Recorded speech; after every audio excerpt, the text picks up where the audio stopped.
Queridos irmãos, que as bênçãos de Jesus permaneçam conosco.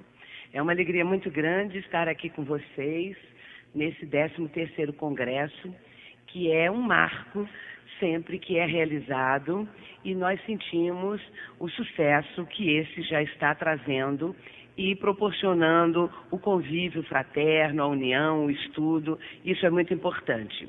O nosso tema é Allan Kardec e o processo de regeneração da humanidade.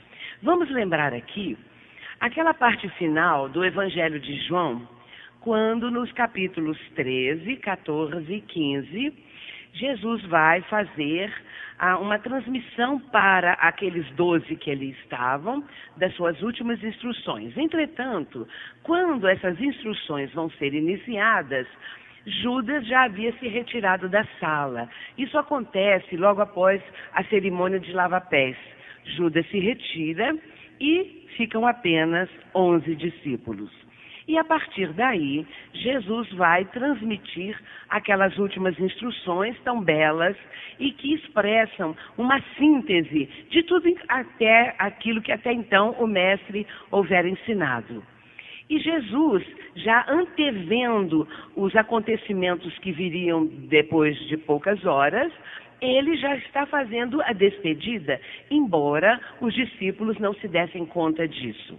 E Jesus começa exatamente assim, no capítulo 13 de João, versículos 33, a partir daí. Ele vai dizer: filhinhos, por um pouco ainda estarei convosco, um novo mandamento vos dou, que vos ameis uns aos outros, como eu vos amei, ou como eu vos tenho amado. Nós estamos fazendo uma síntese. Os meus discípulos serão conhecidos por muitos se amarem. Esse é o final do capítulo 13. Por que Jesus está dizendo que é um novo mandamento? Se ele já havia ensinado a regra áurea, amar a Deus sobre todas as coisas e ao próximo como a si mesmo. Naquele instante, porém, ele estava mostrando um outro aspecto, uma outra forma de amar, porque ele se coloca como referencial. Naquele instante, Jesus estava citando, mencionando, enfatizando o seu próprio amor em relação aos discípulos. É bom nos lembrarmos que quando Jesus fala para os discípulos, ele está falando para toda a humanidade. Todos aqueles ensinamentos tinham realmente a direção para os tempos futuros, para aquele tempo presente e para os tempos por vindouros. Em seguida vai começar o capítulo 14 de João e Jesus vai dizer: não se turbe o vosso coração, crede em Deus, crede também em mim. Na casa do Pai há muitas moradas. Se assim não fosse, eu teria dito: vou preparar-vos o lugar. E Tomé vai fazer uma pergunta que possivelmente toda a humanidade gostaria de fazer. Quando Jesus diz: vou preparar-vos o lugar, Tomé pergunta: Senhor, mas que lugar é este? Nós não sabemos que lugar é este. E Jesus vai ter uma resposta enigmática, uma resposta de ordem metafísica. Jesus vai dizer: eu sou o caminho da verdade, ou para a verdade e para a vida. Segundo Humberto Roden, um autor espiritualista, e segundo Carlos Torres Pastorino, a tradução correta é: eu sou o caminho para a verdade ou o caminho da verdade, porque a verdade plena e absoluta é Deus. E a vida plena é Deus. Portanto, Jesus é o caminho para Deus, ou melhor, os seus ensinamentos, tudo que ele exemplificou. Essa nossa reflexão inicial, ela é muito importante porque nós precisamos pensar um pouquinho na promessa que o Cristo vai fazer daí instantes a respeito do Consolador. Mas vamos lembrar que o versículo 1 desse capítulo 14, Jesus está dizendo: não se turbe o vosso coração, crede em Deus, crede também em mim. Jesus está dizendo para aqueles homens que ali estão e para todos nós dos tempos que viriam, que nós não deveríamos trazer o coração conturbado, que nós deveríamos procurar entender a partir de tudo aquilo que ele estava ensinando, o equilíbrio dentro de nós, o coração aberto para sentimentos nobres. O mestre está propondo e aos poucos ele vai dizendo tudo aquilo que seria necessário. E é exatamente no momento da despedida que ele faz a promessa do Consolador. Não fez antes, porque não era a hora. Ele sabia que no momento em que se deixasse levar como prisioneiro pelos soldados de César, aqueles homens ficariam completamente perdidos, como aconteceu, cada um para um lado, se desorientaram, à exceção de João. Então Jesus vai fazer a promessa do Consolador a partir do versículo 15, o 16, e ele vai dizer: se me amais, guardai os meus mandamentos. Quando Jesus diz isso, eu às vezes fico pensando, porque ele fala mais de uma vez em outros momentos, ele vai falar, se me amais, que Jesus está pedindo talvez falando, enfatizando o amor que nós deveríamos entregar a Ele, sentir por Ele, porque se nós realmente o amássemos, guardaríamos os seus ensinamentos, não numa gaveta, mas no nosso íntimo, e os estaríamos vivenciando. Por isso ele começa assim, se me amais, guardai os meus mandamentos, e eu rogarei ao Pai, e Ele enviará outro Consolador para que fique convosco para sempre, o Espírito de verdade, e então Jesus vai fazendo a promessa. O Espírito de verdade, aquele Espírito Santo que o Pai enviará a meu nome. Eu estou juntando os 3 momentos em que ele fala a respeito do Consolador, porque mais adiante ele fala e depois também. No versículo 14 mesmo, no capítulo 14 mesmo, no versículo 26, e depois no 15 ele vai falar de novo. Convém que eu vá, para que o Consolador venha. Então esse conjunto dessa promessa que Jesus está fazendo, abria também uma perspectiva de esperanças para aquelas criaturas e para todos nós, para toda a humanidade. Jesus então está prometendo o Consolador. Dando um salto no tempo, no ano de 1857, a promessa do Mestre, no dia 18 de abril, vai se concretizar. 1857, 18 de abril. Naquele momento do lançamento de O Livro dos Espíritos, a promessa de Jesus estava se tornando uma realidade. E nós sabemos que a doutrina espírita é a terceira revelação de Deus à humanidade. A primeira veio com Moisés, a justiça, a segunda com o próprio Cristo, a lei de amor, e a terceira, a verdade, através desse Consolador que ele prometeu à humanidade. E que esse conjunto de ensinamentos não ficaria sob a responsabilidade de uma única criatura, e sim de um conjunto que seriam os Espíritos. O Espírito Santo, né, simbolizando esse conjunto de Espíritos que vão trazer, através de diferentes médiuns, essas diretrizes, esses aspectos da verdade. Então, a doutrina espírita consola porque esclarece. Se não esclarecesse, não haveria consolo. Ficaria tudo como se alguém estivesse batendo no nosso ombro, no momento de sofrimento, e dissesse, é a vontade de Deus. Mas a doutrina espírita, ao contrário, mostra. Porque no momento do sofrimento, a primeira coisa que a pessoa pergunta é por quê? Por que estou sofrendo? Por que eu? Por que isso está acontecendo comigo? E nesse caso, a doutrina vem com as respostas necessárias. E nós encontramos em O Livro dos Espíritos, que, conforme disse nosso querido Divaldo ontem, a primeira edição não foi aquela completa que nós temos hoje, com as 1019 questões. Se nós abrirmos O Livro dos Espíritos e se olharmos o índice, nós vamos encontrar, lendo tudo que está ali, todas as matérias, todos os capítulos, os itens, nós vamos encontrar uma ordem didática muito interessante. E vamos encontrar também que Allan Kardec vai abordar no capítulo 1º e na primeira pergunta e naquelas subsequentes, o tema magno da humanidade, a questão acerca de Deus. Esse é o tema maior para todos nós que somos filhos de Deus. Nós necessitávamos ter uma visão mais profunda, uma visão mais compatível com a justiça divina, com a sua onisciência, e que nos possibilitasse esse entendimento, porque até então tudo aquilo que o ser humano havia recebido eram explicações acerca de um Deus cujo modelo está lá no tempo de Moisés. E até bem antes, aquele Deus que continua sendo cruel, que continua castigando os seus filhos, que tem um castigo eterno para uma falta não eterna. E aí tem uma coisa muito curiosa, muito interessante, porque na questão 1009, nós vamos verificar ali Kardec fazendo uma pergunta acerca das penas eternas, se elas realmente são eternas, e vamos ter várias respostas. E uma delas é de Paulo, o apóstolo.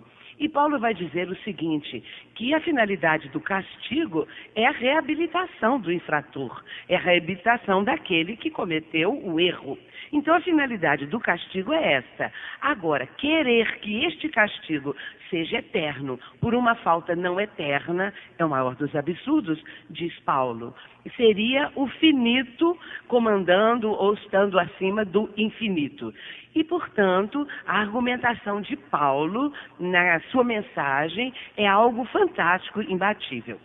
Mas voltando lá ao começo, que nós mudamos para a questão 1009, para falarmos das penas eternas, voltando no princípio, vamos verificar que o Livro dos Espíritos é como se fosse uma sinfonia grandiosa, majestosa, cuja abertura, os primeiros acordes, são exatamente as questões atinentes ao conhecimento acerca do Criador.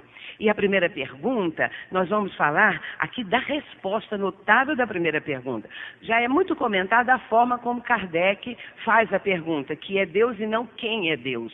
Mas o que nós queremos ressaltar é a resposta. É a inteligência suprema, causa primeira ou primária de todas as coisas. Portanto, não há uma inteligência superior. É a inteligência suprema e isso diz tudo.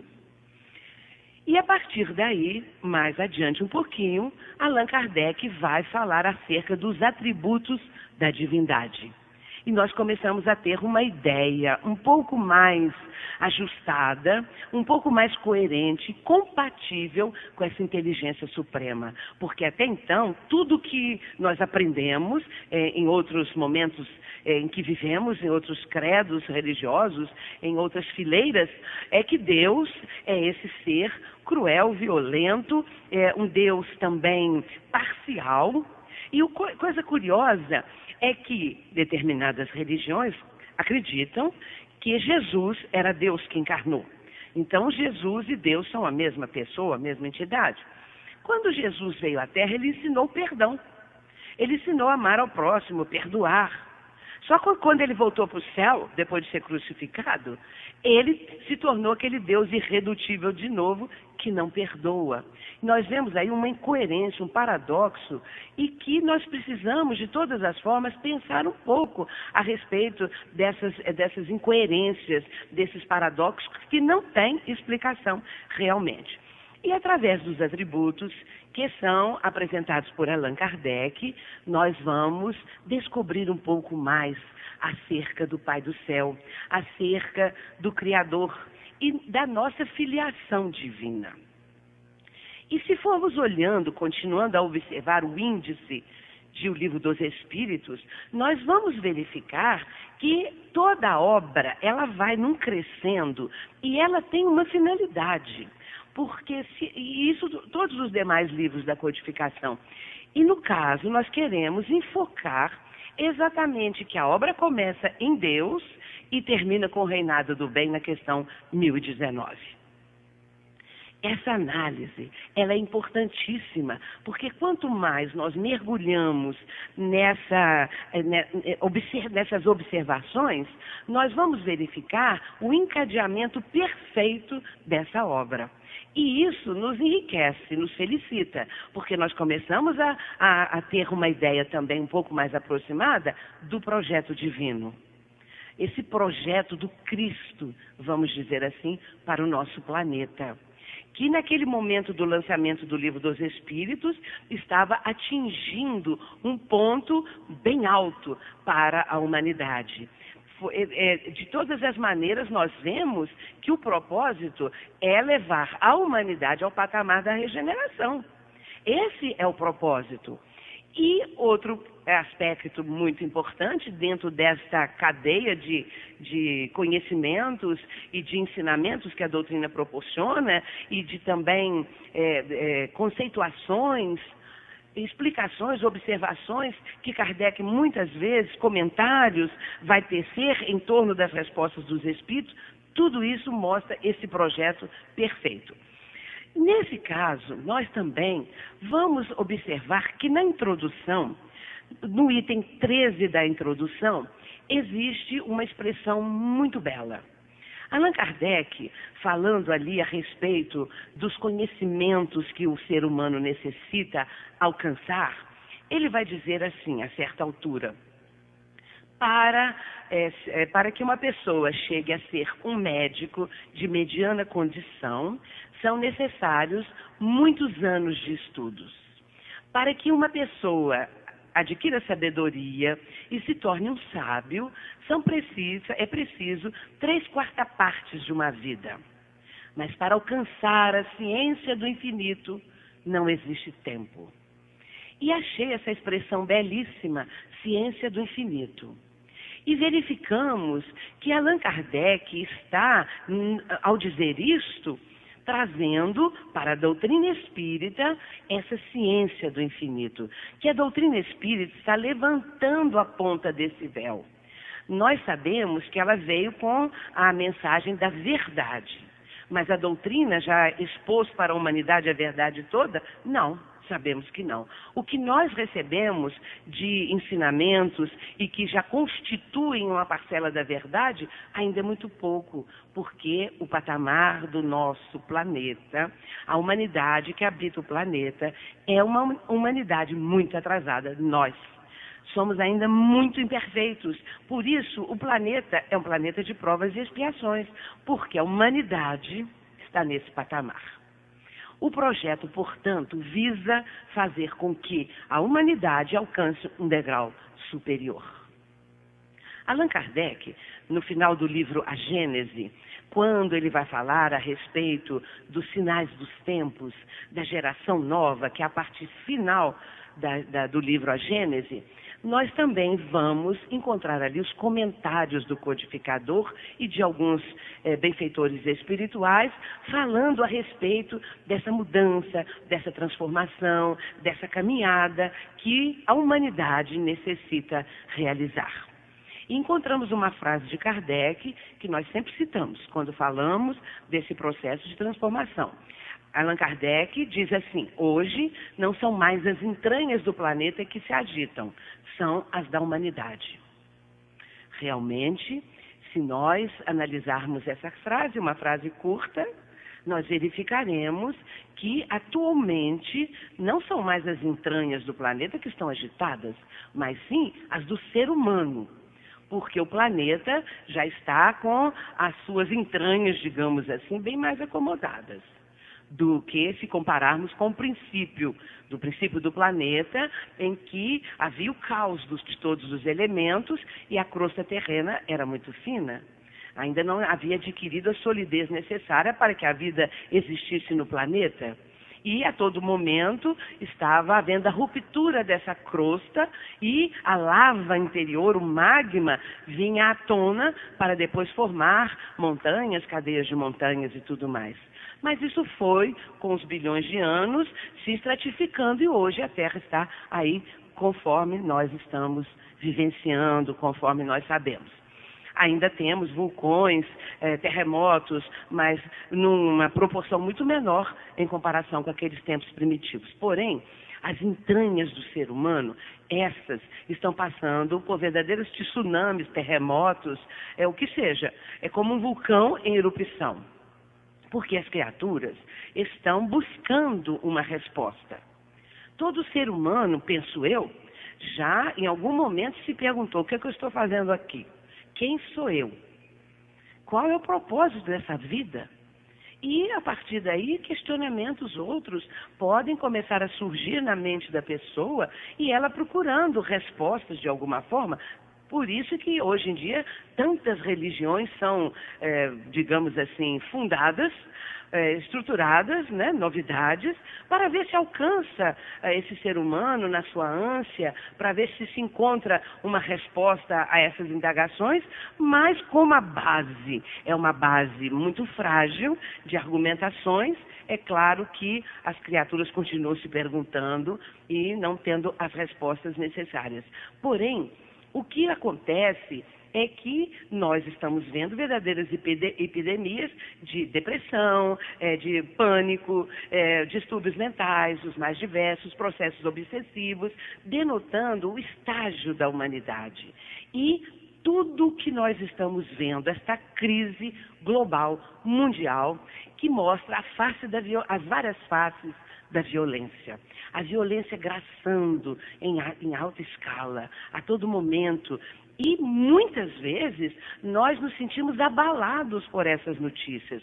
Agora mesmo a nossa querida Sandra Borba estava dizendo na sala onde ela apresentou o seu trabalho, que ao assistirmos a TV, nós ficamos abalados. E muitas vezes choramos com certas notícias e muitas vezes nos emocionamos, como casos que aconteceram ultimamente, o menininho sendo arrastado, aquela coisa horrível, e muitos outros casos que todos nós sabemos. E isso nos alcança, isso nos atinge, porque nós fazemos parte de uma fantástica teia cósmica. E a física quântica hoje veio mostrar isto, veio mostrar que todos nós somos solidários, todos nós fazemos parte de um conjunto universal. Tudo que acontece no universo nos atinge. Tudo que acontece no planeta nos alcança. Alcança como? Vibratoriamente, energeticamente. São energias, a maioria delas desequilibradas. São vibrações desequilibradas que, se a pessoa não tiver certo equilíbrio, se a pessoa não tiver condições para suportar essa carga e essas pressões que surjam, ela vai se sentir mal, vai ficar estressada. E muitas coisas que acontecem hoje. As pessoas não sabem porque estão deprimidas, porque não acham que acham o tempo todo que são infelizes, que acham que não têm direito à felicidade. De maneira geral, as pessoas acham que não têm direito à felicidade. Eu conheço muitas pessoas que quando estão rindo, que estão felizes, que estão num momento alegre, já pensam assim, amanhã eu vou chorar. Deve estar vindo alguma coisa ruim por aí. Então, essa não possibilidade de ser feliz, isso faz com que as pessoas muitas vezes desanimem, muitas vezes cruzem os braços, mas nós vamos aprendendo que nós estamos inseridos num contexto fantástico. E isso é muito belo, isso é muito bonito. A física quântica diz que nós, então, fazemos parte dessa teia cósmica, ou rede. Todos nós estamos inseridos em algum ponto dessa rede e tudo o que acontece nos alcança. Eu cito sempre também o poeta inglês, que está no livro do professor Alquinder de Oliveira, que é aqui de São Paulo, Viver Bem é Simples, Nós é que Complicamos, é o título do livro dele. Esse poeta inglês, Francis Thompson, ele diz o seguinte: por um poder imortal, todas as coisas, perto ou distantes, ocultamente, estão ligadas entre si. E tão ligadas estão que não se pode tocar uma flor sem incomodar as estrelas.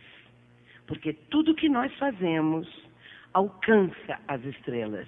Vibratoriamente, numa energia que nós estamos emitindo, que pode ser equilibrada ou pode ser deletéria, negativa, qualquer coisa desse tipo. E Dr. Bezerra de Menezes, através de Divaldo Franco, vai dizer numa de suas obras: quando um homem cai, toda a humanidade também cai.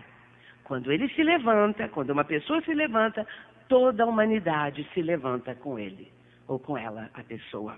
Portanto, isso tudo nos atinge. Tanto nos atinge o que está acontecendo aqui em São Paulo, no Rio, em Minas, em qualquer parte, quanto o que está acontecendo lá, em países mais longínquos, com os homens-bomba e com aquelas situações dramáticas que são de todo dia, de toda hora. E às vezes nós ficamos assim pensando, mas isso tem jeito? Será que nós vamos conseguir? Será que esse milênio vai possibilitar o processo de regeneração da humanidade. Quando é que nós vamos alcançar isso? Será que o processo já começou? Quando ele começou? Quando? Nós ficamos imaginando. Mas o processo de regeneração já começou há muito tempo. Já começou. Já começou de uma maneira que nós nem sequer percebemos. Nós começamos agora a observar, a analisar toda essa caminhada evolutiva. Eu falei há pouco de O Livro dos Espíritos, não é? Da sua sequência. Vamos parar um pouquinho nas leis morais. Allan Kardec, depois de falar sobre a lei natural, que é um capítulo fantástico, é o primeiro dessa parte, da terceira parte do Livro dos Espíritos, das leis morais, que começa com a questão 614, quando Kardec pergunta o que é a lei divina, o que é a lei natural, né? A lei natural que é, eles vão responder que a lei natural é a lei divina, e que o homem só é infeliz quando dela se afasta, portanto nós só somos infelizes porque nos afastamos da lei divina. E depois vem, mais adiante, um pouquinho, na questão 621, que para mim é uma das principais que existe em toda a codificação, se não a principal, mas é uma das principais, em que Kardec pergunta, onde está escrita a lei divina? E os espíritos respondem, na consciência. Nós, meus irmãos, quando criados por Deus, recebemos os atributos, talentos, é aquela passagem do filho pródigo, que vai deixar a casa do pai e vai pedir o quê? A herança, que são os talentos, ou as potencialidades, ou os poderes, que nome tenha, os atributos. Então, nesse caso, esses atributos nós recebemos do Criador. No momento em que o princípio inteligente é individualizado, nós recebemos ali naquele instante, é escrita, é esculpida na nossa consciência, digamos assim, são esculpidas as leis divinas. Nós não sabemos como, mas nós trazemos isso dentro de nós. Nós trazemos em germe as leis divinas. E ali Kardec vai então perguntar se a divisão da lei natural ou da lei divina em 10 partes, se ficaria bom. E ele então vai dizer quais são. A lei de adoração, a lei do trabalho, a de reprodução, a de conservação e a de destruição, a lei de sociedade e a de progresso, a lei de liberdade e a de igualdade, e a 10ª, a lei de justiça, de amor e de caridade. Os espíritos disseram que sim. Os espíritos da falange do espírito de verdade, que aquela divisão estava boa, não era assim, completa, mas que das 10, a mais importante era a última. A lei de justiça, de amor e de caridade. Isso é muito importante para a nossa reflexão. Porque nós, às vezes, achamos que não existe justiça. E, de maneira geral, as pessoas que não conhecem a doutrina supõem assim, que não existe justiça. E perguntam, as balas perdidas, matando tantos inocentes, e as coisas que acontecem, os desastres, os crimes, a pessoa ia passando, estava dentro do carro, mas a bala veio e atingiu a pessoa que estava dentro do carro passando, ou atingiu uma pessoa que está dentro do apartamento, ou dentro da casa, ou sei lá onde. Pessoas inocentes, balas perdidas, eram inocentes as pessoas, por que que as balas alcançaram aquela criatura, ou uma bala, ou mais de uma? Por que que aquela senhora que ia passando naquela rua e de repente a cratera do metrô se abriu ali, e ela e caminhões de outras pessoas foram tragadas ali naquela cratera imensa que se abriu, e assim acidentes e outras coisas todas que acontecem. Que é isso? Cadê a justiça? Mas nós trazemos dentro de nós, como atributo, o senso moral, o senso de justiça. Tanto é que quando vai falar acerca da lei de justiça, os espíritos, respondendo a Allan Kardec, dizem que isso é dentro de nós, existe, porque a simples ideia de uma injustiça nós já reclamamos, nós já não admitimos. Portanto, a ideia da justiça já está em nós. Só que nós não fazemos uma ideia favorável ao Criador, porque no caso ele é injusto, dentro dessa perspectiva. E então a lei de justiça, de amor, que é o fundamento de tudo. E olha bem, Moisés trouxe a justiça, lei de justiça. Jesus trouxe a lei do amor. E a doutrina, a bandeira, fora da caridade não há salvação. Portanto, nessa última lei, a 10ª, nós podemos encontrar ali as 3 revelações. A justiça, o amor e a caridade, significando, expressando a doutrina espírita. Porém, ainda vem mais uma coisa. O capítulo seguinte é o capítulo Perfeição Moral. E o que nós deduzimos? Qual é a inferência que nós fazemos aí? Que a vivência das 10 leis morais vai levar à perfeição moral. A perfeição relativa, que todos os espíritos vão alcançar, que todos nós vamos alcançar. E ali Allan Kardec vai analisar a questão das virtudes, dos vícios, o egoísmo. E vai chegar na questão 919, que Allan Kardec, então, vai perguntar como que vai se processar a autoconscientização, o autodescobrimento, como a pessoa pode despertar para a sua realidade de espírito imortal. E os espíritos vão responder, um sábio da antiguidade, uma resposta conhecidíssima. Vavolo disse, conhece-te a ti mesmo. E a 919A, Allan Kardec vai perguntar como é que é feito isso, esse conhecimento. Como que fazemos o autoconhecimento? Como que ele se processa dentro de nós? E é Santo Agostinho que vai ensinar. E vem Santo Agostinho e vai explicar. Fazei como eu fazia na Terra, que antes de dormir, ele começava a passar em revista todos os acontecimentos do dia, para analisar o que ele falou, o que ele fez, essa coisa toda. Também vai explicar o seguinte, que às vezes, como que a própria pessoa pode fazer uma autoavaliação justa, porque pode acontecer da pessoa se culpar demais, ou pode acontecer da pessoa achar que tudo que ela faz é bom. Às vezes a gente vê, abrindo um parênteses, em entrevistas com pessoas famosas, alguém pergunta assim, um entrevistador, você faria tudo de novo? Se começasse agora, você faria tudo de novo ou tinha alguma coisa para consertar? A resposta é, eu faria do jeito que eu fiz, tudo de novo. Ah, não conserta nada? Não, faria tudo de novo. Ora, nós sabemos que, olhando para trás, quanta coisa nós poderíamos consertar com a maturidade, com a compreensão, com os conhecimentos da doutrina, poderíamos evitar muitas coisas, poderíamos consertar muitas coisas. Sabemos que quando o espírito chega ao mundo espiritual, se ele teve conhecimento da doutrina, ele vai analisar a sua vivência e vai chegar à conclusão que ele poderia ter feito muito mais, que ele poderia ter feito mais coisas, melhores coisas. Essa ideia, ela é bastante presente, essa ideia de que não fez o suficiente, que deixou de fazer, que fez muita coisa errada e que podia ter feito melhor.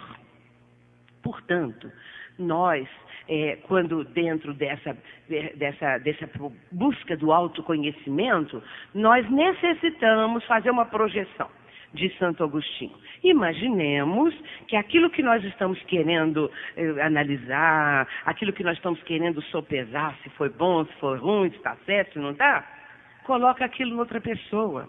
Se fosse outra pessoa que fizesse, nós íamos achar bom ou ruim? Nós iríamos censurar ou aprovar? É uma maneira de termos uma noção daquilo que fazemos, projetando isso como se fosse de outra pessoa. Mas também poderíamos dizer assim, e se Cristo estivesse no meu lugar? O que faria Jesus? Também poderíamos, aprofundando ainda mais, fazer essa pergunta, esse questionamento. Bom, nós temos então que fazer a viagem interior, encontrar as respostas, encontrar aquelas imperfeições que trazemos e que precisam ser trabalhadas. Nós vivemos num planeta de provas e expiações. Precisa galgar um degrau acima, porque é a lei do progresso. E então, nós precisamos conhecer a nós mesmos. Essa questão da lei do progresso, Allan Kardec vai comentar no Evangelho segundo o Espiritismo, no capítulo 25, que Deus, olha que coisa linda, Deus dotou o homem da busca do melhor, do desejo do melhor. O homem sempre quer melhorar. O ser humano sempre quer alcançar algo melhor. E é isso que o impulsiona nessa lei do progresso. Ele quer algo melhor. E nesses comentários ali desse livro, do capítulo 25, Allan Kardec vai dizer que se olharmos a história da humanidade, o que nós vamos verificar? Que o ser humano sempre quis melhorar, desde aquele homem lá das cavernas. Ele sempre procurou melhorar. Só que, segundo diz Allan Kardec, essa busca do melhor sempre foi muito voltada para aspectos da vida material. Entretanto, ele também diz o seguinte, que quanto mais o ser humano aprende e quanto mais ele alcança nessa busca do melhor, quanto mais ele vai melhorando a sua qualidade de vida, quanto mais ele vai alcançando outras coisas que ele sabe que são necessárias, ele começa a sentir uma outra necessidade, a busca do melhor na sua vida íntima. E é aí que o progresso, que sabemos que o progresso intelectual, tecnológico, científico, antecede o progresso moral, é exatamente nesse ponto que ele vai se voltar para dentro de si mesmo, para fazer a sua autodescoberta e a construção do seu mundo íntimo. E aí, nesse ponto, as leis divinas que estão íncitas em nós vão começar a despontar. Já estavam despontando, mas o ser que está nessa busca vai encontrar as melhores respostas, as necessidades que ele precisa realmente vencer. E nesse caminho ele vai desaguar nesse capítulo 11, que é, aliás, o 12, a perfeição moral. É assim que caminha tudo. É assim que o ser humano vai progredindo. Se nós estamos descobrindo que há algo que nós ainda podemos alcançar, nós vamos nessa busca. E é o que nós estamos vendo hoje. O ser humano, hoje em dia, alcançou níveis tecnológicos, científicos, fantásticos nesses últimos 50 anos, podemos dizer assim. E cada vez mais é uma velocidade vertiginosa. Mas está insatisfeito. Mas a violência está presente. Mas o ser humano tem medo. O medo está presente. O medo está por aí em toda parte. E as pessoas temem sair à rua à noite. As pessoas temem andar sozinha. As pessoas desconfiam de alguém que está vindo lá ao longe. E aí vamos abrir aqui um parêntese, porque entra também uma história muito interessante. Um fator aí que pesa muito nessa questão. Nesse capítulo dos distúrbios mentais, dos transtornos mentais, existe um tipo de transtorno que nós abordamos no livro nosso, Transtornos Mentais, uma leitura espírita, que no momento está até esgotado. Nessa obra, nós colocamos o transtorno de estresse pós-traumático, que advém de um trauma sofrido pela pessoa. Uma pessoa, por exemplo, que está dentro de um avião, o avião cai, pega fogo, mas ela se salva. O estresse é tremendo. Uma pessoa está num local qualquer e há um terremoto. Ela se salva, mas ela está passando por um estresse terrível. E assim por diante. Acidentes próprios da natureza. A pessoa vivencia aquilo, consegue se salvar. Ela vai, então, vivenciar um trauma muito grande. Só que quando uma pessoa é sequestrada, e quando uma mulher ou uma pessoa qualquer é estuprada, quando alguém fere o outro, um ser humano fere o outro, o estresse é muito maior do que aquele provocado pelas forças da natureza. Porque a criatura que sofre uma agressão e uma violência de outro ser humano perde a fé no ser humano. E isso é da ciência, é da área da psiquiatria. E nesse caso, esta pessoa começa a desconfiar de todas as criaturas, a não ter mais confiança no ser humano. A imaginar que alguém que está vindo lá na esquina e está assim meio escuro, pode ser um agressor, pode ser um criminoso, pode ser alguém que vai ali fazer mal. E às vezes a pessoa se tranca dentro de casa. E em decorrência desse trauma, a pessoa pode também entrar num processo de depressão, num processo de pânico, tendo crises de pânico, tudo em decorrência do trauma sofrido. Poucas pessoas conseguem superar de uma forma mais equilibrada algum tipo de estresse dentro desse campo que nós acabamos de mencionar. porque é a violência que parte de outro ser humano. Então, infelizmente, o ser humano ainda é o predador de outro ser humano. E isso é uma coisa muito dolorosa. Isso é uma coisa, assim, que nos traz também esse impacto de uma situação que hoje em dia está aí muito presente. Por isso, fechando o parênteses dos transtornos, por isso o domínio aí do medo está presente. Nós temos medo e, nesse caso, só existe um modo de resolvermos isto. É quando nós adquirimos uma fé bastante sólida, uma fé capaz de fazer com que nós sintamos a proteção divina, sintamos o amparo, confiemos no amparo da espiritualidade. Agora, isso não quer dizer que se a pessoa tiver um quadro provacional ou expiatório dentro de uma dívida qualquer anterior e que necessite passar por determinada experiência, ela não vem acontecer. Acontece porque estava dentro das suas necessidades mais profundas. Porém, todo o amparo, toda a proteção lhe vai ser dispensada, desde que essa criatura tenha uma fé bastante sólida e, sobretudo, uma fé com atos. Uma fé que possa ser viva, pulsante, que seja benéfica, em que a pessoa esteja vivenciando algo de solidariedade em favor do semelhante. Essa nossa questão do medo, nós temos os recursos da prece, para que consigamos, ao sairmos à rua, para quando estivermos numa via pública, numa situação qualquer de pessoas ao redor de nós tenhamos essa vibração que a prece proporciona, feita antes da nossa saída à rua, ou também o pensamento em algum instante, enquanto estamos na via pública, que sintonize com a espiritualidade.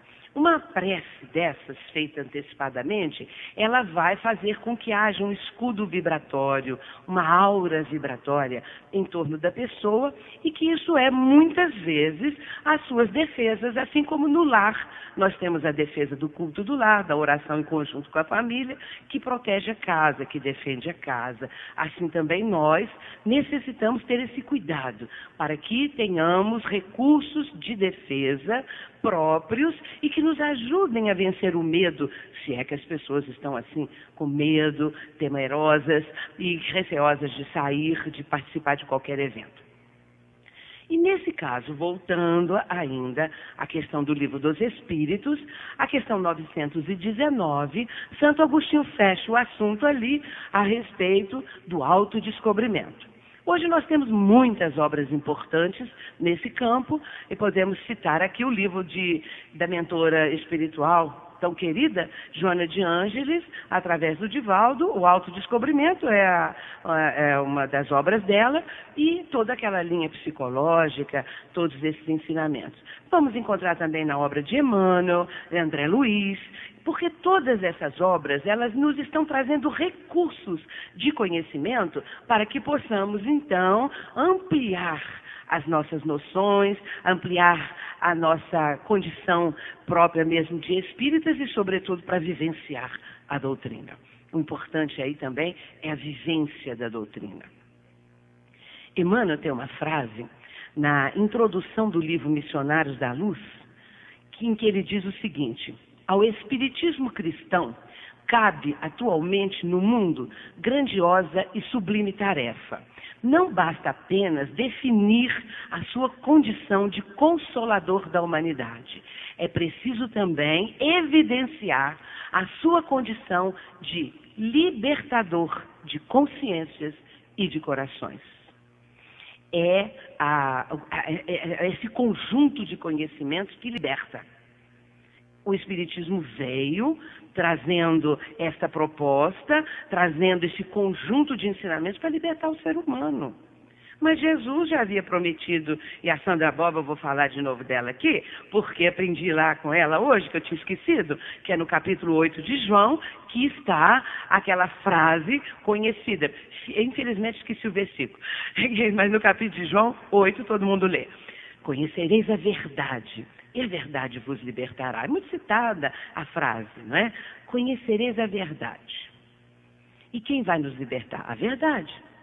Se a doutrina é um conjunto de princípios que revelam parcela da verdade, ela nos liberta. Por isso, ela tem essa feição consoladora, mas, sobretudo, libertadora de consciências e de corações. Nesse caso, em relação à verdade, por que nós não a recebemos na totalidade? Porque não temos condição. Nós não temos condições espirituais, morais, de suportar a verdade. A verdade está vindo em parcelas. Ela está vindo de acordo com o nosso alcance. É a ciência do infinito que Allan Kardec menciona. É essa ciência do infinito que nós estamos ainda nas primeiras letras. Nós estamos começando a ter uma ideia que existe uma ciência do infinito. E que esta ciência, aos poucos, vai ser desvendada para nós. E, meus irmãos, caminhando para a quarta parte de O Livro dos Espíritos, que tem um título lindo, Esperanças e Consolações. Porque a doutrina também traz esperança. E isto é fundamental. É fundamental que a doutrina abra as perspectivas de esperança para a humanidade. Às vezes a gente vê certos irmãos nossos que fazem determinados estudos, palestras, falando muito mal dos espíritas. Nenhum espírita está prestando hoje em dia, se a gente for ouvir isso. Todos chegam do lado de lá, estão arrependidíssimos, vão todos lá, não sei para onde, bem ruim, e a situação é gravíssima. Mas eu não acho isso. Olhando o movimento espírita, caminhando ao lado dos confrades, viajando para o Brasil e também para o exterior, o que eu tenho notado? Eu tenho notado que o movimento espírita está cada vez mais interessado no estudo, que o movimento espírita está cada vez mais interessado em equipar as casas espíritas, em preparar as casas espíritas, em proporcionar a todos aqueles que batem às portas de uma casa espírita as condições para essa libertação.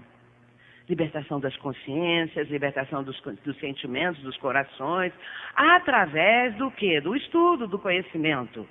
Se nós formos olhar o Livro dos Médiuns, Allan Kardec fala o tempo todo lá. A teoria primeiro, depois a prática. Mas, infelizmente, a gente não vê isso hoje. A pessoa chegou num centro espírita e fala que está com dor de cabeça, é mediunidade, vai para a reunião mediúnica. A pessoa chegou, eu tenho pesadelos, vai para a reunião mediúnica, isso é mediunidade. Eu estou passando mal disso ou daquilo, mediunidade. Então, mediunidade deve ser doença, deve ser uma coisa muito ruim. O livro que eu escrevi, Mediunidade, Caminho para Ser Feliz, é para mostrar, meus irmãos, que mediunidade não é só sofrimento, não. Porque senão nós vamos ficar com aquela ideia. Porque tem pessoas que chegam lá no atendimento fraterno, que eu faço já há muitos anos, e não quer ser médium. Fala assim, eu estou vendo espírito, está me acontecendo isso, está me acontecendo aquilo, mas tem horror de mediunidade. Eu não quero ser espírito, eu não quero ver espírito, eu não quero ser médium, eu não quero seguir isso, eu não quero ir para a reunião mediúnica. Agora, tem aqueles outros que querem, né? Tem uns que querem por qualquer coisa também ir para a reunião mediúnica. Mas muitos têm medo. Muitos não querem, porque já ouviram falar que mediunidade é sofrimento. E eu lhes digo que não. Tem sofrimento, porque a vida tem sofrimento. Nós vivemos nesse mundo, nós temos as vicissitudes próprias do planeta. Mas a mediunidade é um instrumento de evolução, conforme diz Emmanuel no livro pequenininho, No Portal da Luz. E nesse caso, esse instrumento de evolução requer muitas vezes sacrifícios.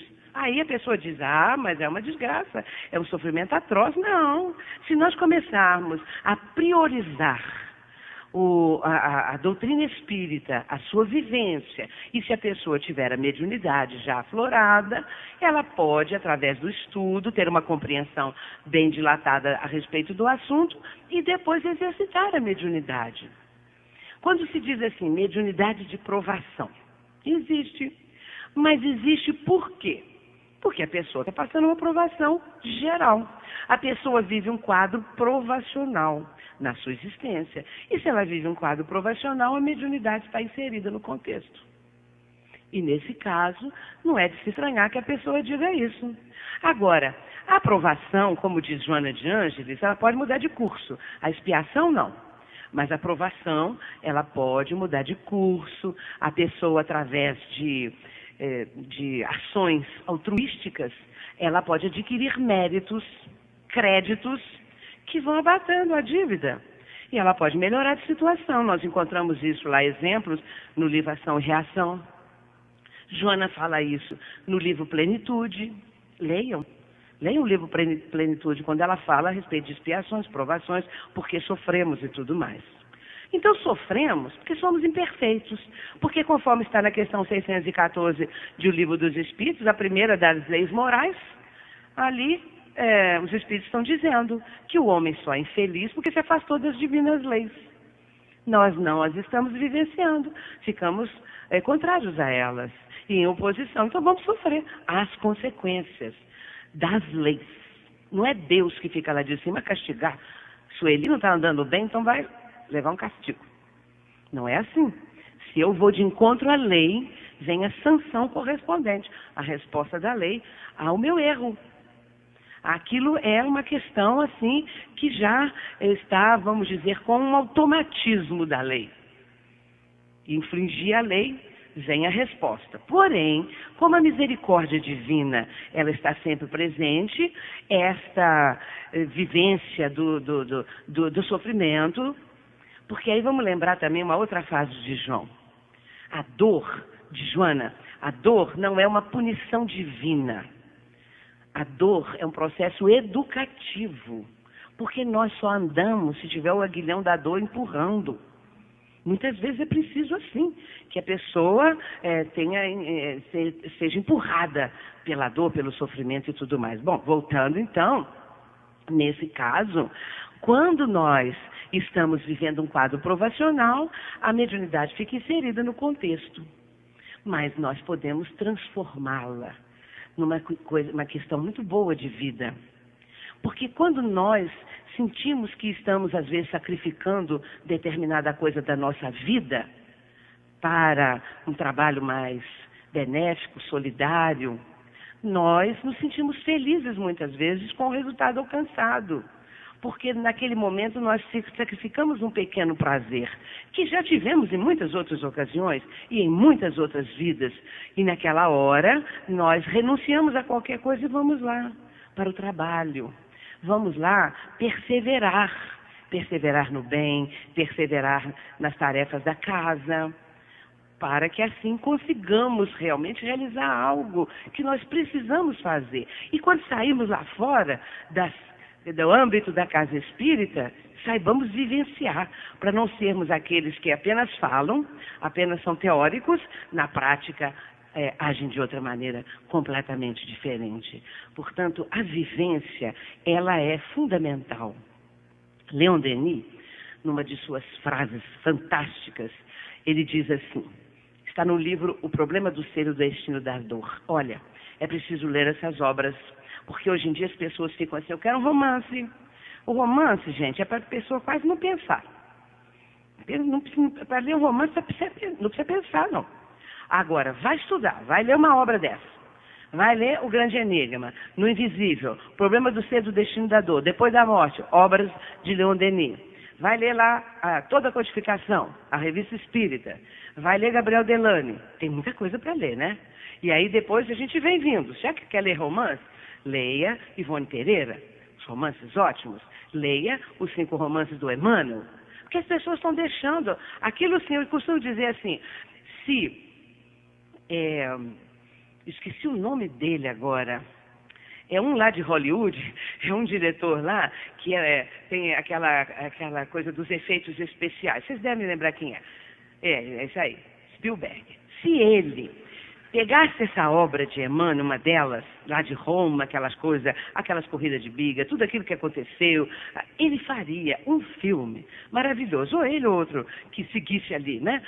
Que esses romances do Emmanuel, eles dão filmes maravilhosos.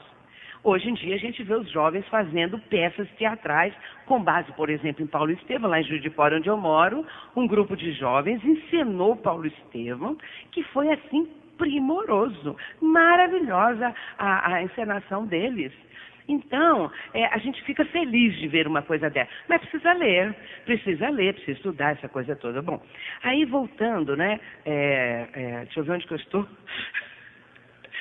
Voltando então a nossas imperfeições, essa coisa toda, o que nós temos que fazer? Nós temos que estudar a teoria antes da prática. E o Espírito de Verdade diz assim: estudai, comparai, aprofundai. 3 verbos no imperativo. Nós temos que estudar, nós temos que comparar com tudo que a vida apresenta e tal, e aprofundar. Mas eu vou falar a frase de Leon Denis que eu não falei, né? Prometi e não falei. Leon Denis, no livro Problema do Ser, do Destino e da Dor, ele diz o seguinte: não basta crer e saber. É necessário viver a nossa crença, fazer penetrar na prática cotidiana da vida os princípios superiores que adotamos. Então não adianta acreditar, não adianta saber se eu não vivo. Eu tenho que viver. Eu tenho que viver lá fora. Eu digo sempre que a educação da mediunidade e o desenvolvimento da mediunidade não é feito dentro da reunião, não. É feito lá fora. Todo esse processo educacional do médium, das pessoas que trabalham nessa área, é lá fora. Na melhoria do indivíduo, no aprimoramento do indivíduo, na sua reforma, na sua transformação moral, nessa mudança que ele tem que realizar, isso aí. Porque é isso que ele vai trazer para dentro da reunião. Por isso que Allan Kardec diz lá no item 331 de O Livro dos Médiuns: uma reunião é um ser coletivo, cujas qualidades e propriedades são resultantes das de seus membros e formam como que um feixe. Ora, este feixe tanto mais força terá quanto mais homogêneo for. Então, a reunião ser coletivo, e o trabalho que vai ser realizado depende de quê? Das qualidades e propriedades dos membros da reunião. Se os membros da reunião oferecem poucas qualidades, a reunião vai ser muito fraquinha. A reunião ela só vai melhorando se os indivíduos que a constituem se melhorem lá fora. E é isso que nós precisamos fazer. Portanto, vamos chegar na questão 1019. O reinado do bem.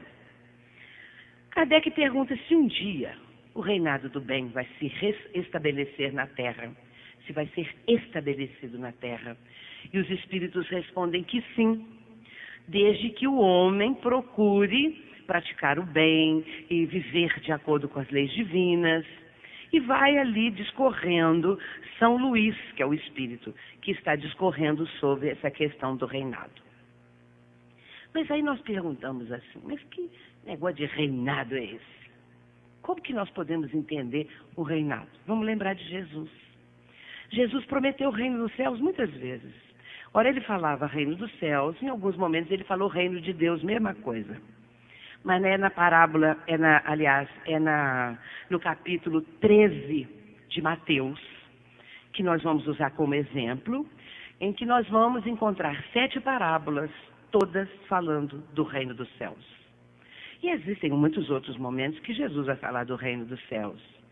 Então, nós vamos encontrar ali, começando a primeira parábola do semeador, e logo em seguida a parábola do joio e do trigo, depois vem a parábola do fermento, a parábola do grão de mostarda, a parábola do tesouro oculto, a parábola da rede e a parábola da pérola.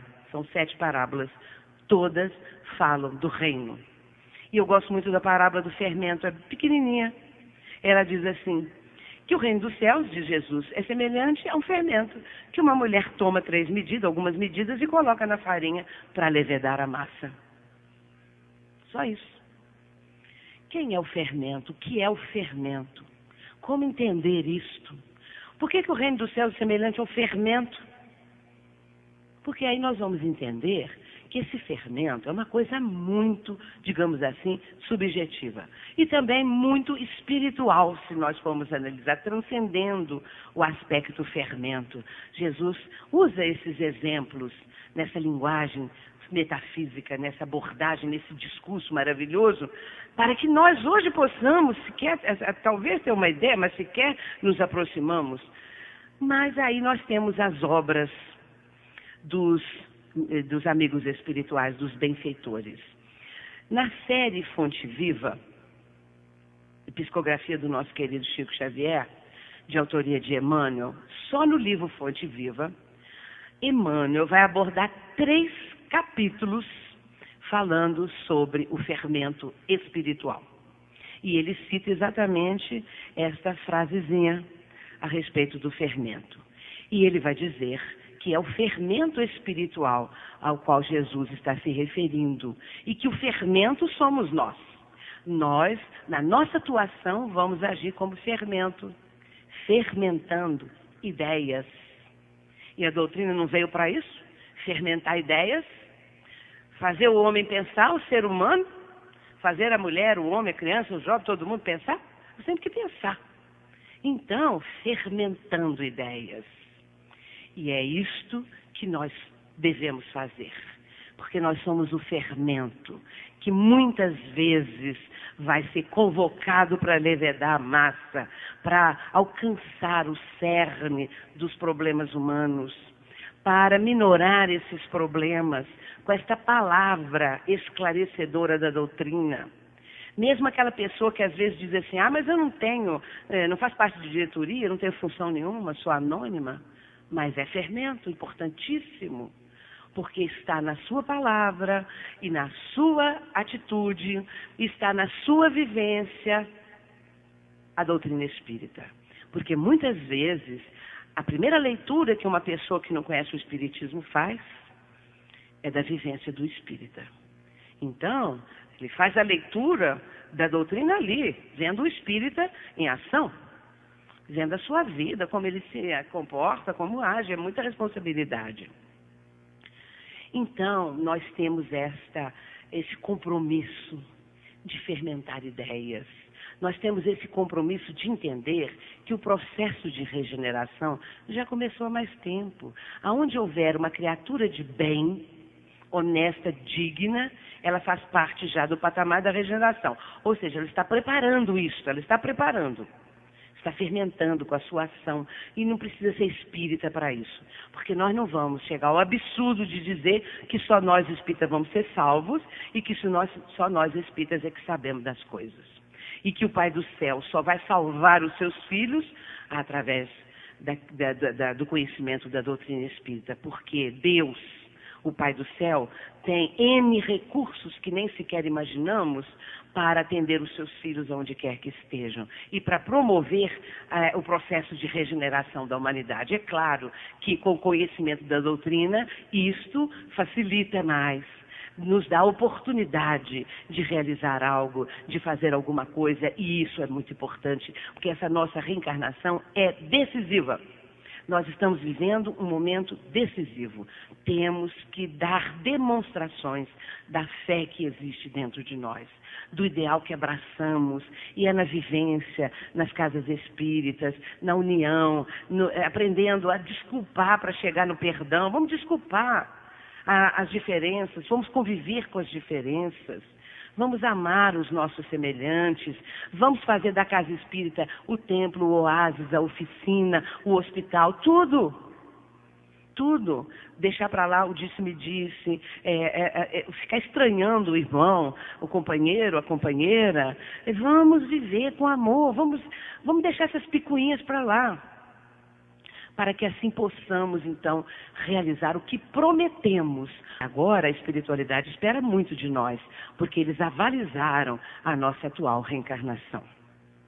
Meus irmãos, nós vamos lembrar que no livro Boa Nova, um capítulo intitulado Os 500 da Galileia, Humberto de Campos, naquela pena maravilhosa que Chico captou tão bem, tão fielmente, vai falar o seguinte, que na certa tarde estavam reunidos os 500, eram 500 discípulos, depois daqueles 70 o número aumentou para 500 e ali estavam eles.